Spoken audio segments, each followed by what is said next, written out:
ओम शांति। 7 मार्च 2024 के मधुर महावाक्य। मुरली का सार। मीठे बच्चे, बाप का कर्तव्य है कांटों के जंगल को खलास कर फूलों का बगीचा बनाना। इससे ही नंबर 1 फैमिली प्लानिंग हो जाती है। प्रश्न, फैमिली प्लानिंग का फर्स्ट क्लास शास्त्र कौन सा है और कैसे? उत्तर, गीता है फैमिली प्लानिंग का फर्स्ट क्लास शास्त्र, क्योंकि गीता द्वारा ही बाप ने अनेक अधर्म विनाश कर एक धर्म स्थापन किया। गीता में ही भगवान के महावाक्य है, काम महाशत्रु है। जब काम शत्रु पर जीत पा लेते हो तो फैमिली प्लानिंग स्वतः हो जाती है। यह एक बाप का ही काम है, किसी मनुष्य का नहीं। ओम शांति। शिव भगवान वाच। बाप बैठ रूहानी बच्चों को समझाते हैं। इस दुनिया को तो आसुरी दुनिया ज़रूर कहेंगे, नई दुनिया को दैवी दुनिया कहेंगे। दैवी दुनिया में मनुष्य बहुत थोड़े रहते हैं। अब यह राज भी किसको समझाना चाहिए? जो फैमिली प्लानिंग के मिनिस्टर होते हैं उन्हों को समझाना चाहिए। बोलो, फैमिली प्लानिंग की ड्यूटी तो गीता के कथन अनुसार एक बाप की ही है। गीता को तो सब मानते ही है।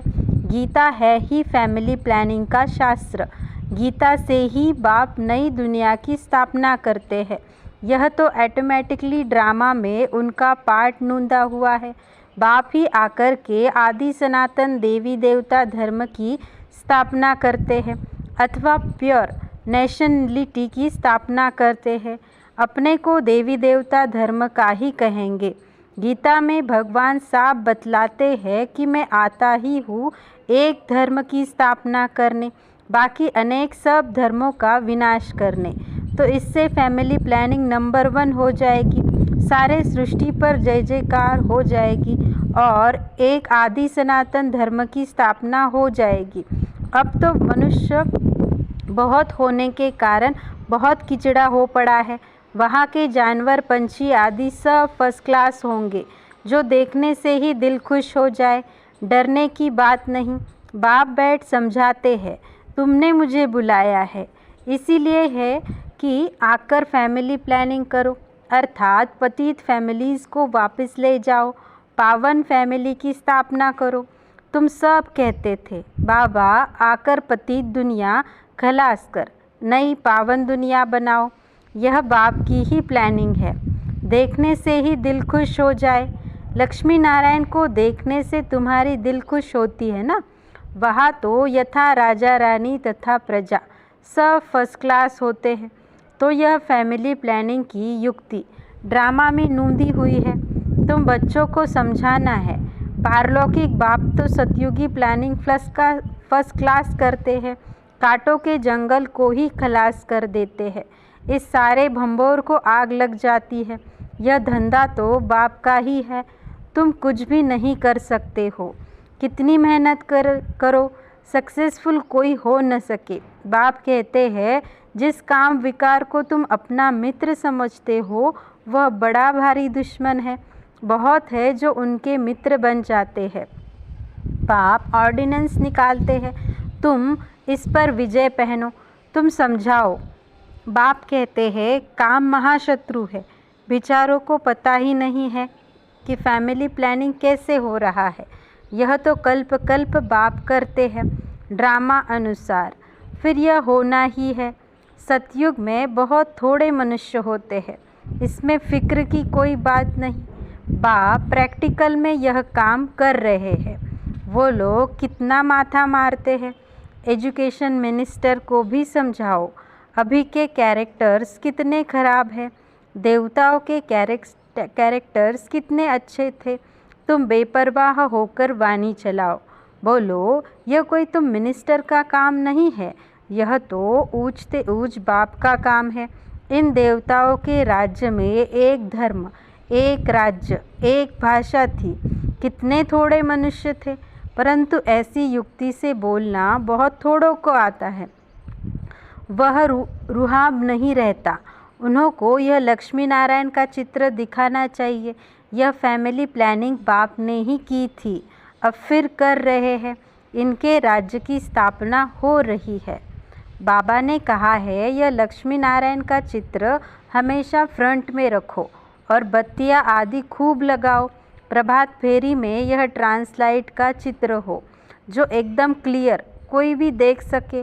बोलो, हम यह फैमिली प्लानिंग कर रहे हैं, यथा राजा रानी तथा प्रजा। डीटी डिनाइस्टी की स्थापना हो रही है, बाकी सब विनाश हो जाएंगे। तुम कहते भी हो कि हे पतित पावन, आओ हमको पावन बनाओ, सो तो बाप ही बना सकते हैं। एक देवी देवता धर्म ही पावन होता है, बाकी सब खत्म हो जाते हैं। बोलो, शिव बाबा के हाथ में ही यह प्लानिंग है। सतयुग में यह प्लानिंग हो जाती है, वहाँ है ही देवता वंश, शूद्र होते नहीं। यह तो बड़ी फर्स्ट क्लास प्लानिंग है, बाकी सब धर्म खलास हो जाएंगे। इस बाप की प्लानिंग को आकर समझो। तुम्हारी यह बात सुनकर तुम पर बहुत कुर्बान जाएंगे। यह मिनिस्टर आदि निर्विकारी प्लानिंग बना कैसे सकेंगे? बाप जो ऊंच से ऊंच भगवान है वह आते ही है यह प्लानिंग करने, बाकी सब अनेक धर्मों को खलास कर देते हैं। यह बात है ही बेहद के बाप के हाथ में। पुरानी चीज़ को नया बना देते हैं। बाप नई दुनिया की स्थापना कर पुरानी दुनिया का विनाश कर देते हैं। यह ड्रामा में नूंद है, समझाना चाहिए। बहनों और भाइयों, इस सृष्टि का चक्र के आदि मध्य अंत को तुम नहीं जानते हो। बाप बतलाते हैं, सतयुग आदि में न इतने मनुष्य होते हैं, न फैमिली प्लानिंग आदि की बात ही करते हैं। पहले तुम सृष्टि के आदि मध्य अंत को आकर समझो। सद्गति दाता बाप ही है। सद्गति अर्थात सतयुगी मनुष्य। पहले पहले यह देवी देवता बहुत थोड़े थे, फर्स्ट क्लास धर्म था। बाबा फूलों की फर्स्ट क्लास प्लानिंग बनाते हैं। काम तो महाशत्रु है, आजकल तो इनके पिछाड़ी प्राण भी देते हैं। कोई की किसके साथ दिल होती है, माँ बाप शादी नहीं कराते हैं तो बस घर में ही हंगामा मचा देते हैं। यह है ही गंदी दुनिया, सब एक दो को कांटा लगाते रहते हैं। सतयुग में तो फूलों की वर्षा होती है, तो ऐसे ऐसे विचार सागर मंथन करो। बाबा इशारा देते रहते हैं, तुम इनको रिफाइन करो। चित्र भी भिन्न भिन्न प्रकार के बनाते हैं। ड्रामा अनुसार जो कुछ होता है वह ठीक है, किसको समझाना भी बहुत सहज है। सबका ध्यान बाप की तरफ खिंचवाना है, बाप का ही यह काम है। अब बाप ऊपर में बैठा हुआ है, यह काम करेगा नहीं। कहते भी है, जब जब धर्म की ग्लानि होती है, आसुरी राज्य होता है, तब तब आकर इन सबको खलास कर दैवी राज्य की स्थापना करता हूँ। मनुष्य तो अज्ञान की नींद में सोए पड़े हैं, यह सब विनाश हो जाएगा। जो निर्विकारी बनते हैं उनकी ही फैमिली आकर राज्य करती है। गायन भी है, ब्रह्मा द्वारा स्थापना किसकी? इस फैमिली की। यह प्लानिंग हो रही है। ब्रह्मा कुमार कुमारियाँ पवित्र बनते हैं, तो उन्हों के लिए ज़रूर पवित्र दुनिया चाहिए। यह पुरुषोत्तम संगम युग बहुत छोटा है, इतने थोड़े समय में कितनी अच्छी प्लानिंग कर देते हैं। बाप सबका हिसाब किताब चुकतू कराए अपने घर ले जाते हैं। इतना सारा किचड़ा वहाँ नहीं है, ले जाएंगे, छीछी आत्माएं जा न सके, इसलिए बाप आकर गुलगुल बनाकर ले जाते हैं। ऐसी ऐसी बातों पर विचार सागर मंथन करो, तुम रियलाइज़ करते रहते हो। बाप कहते हैं, मैं एक धर्म की स्थापना कराने तुमको रिहर्सल करा रहा हूँ। यह फैमिली प्लानिंग किसने की? बाप कहते हैं, मैं कल्प पहले मिसल अपना कार्य कर रहा हूँ।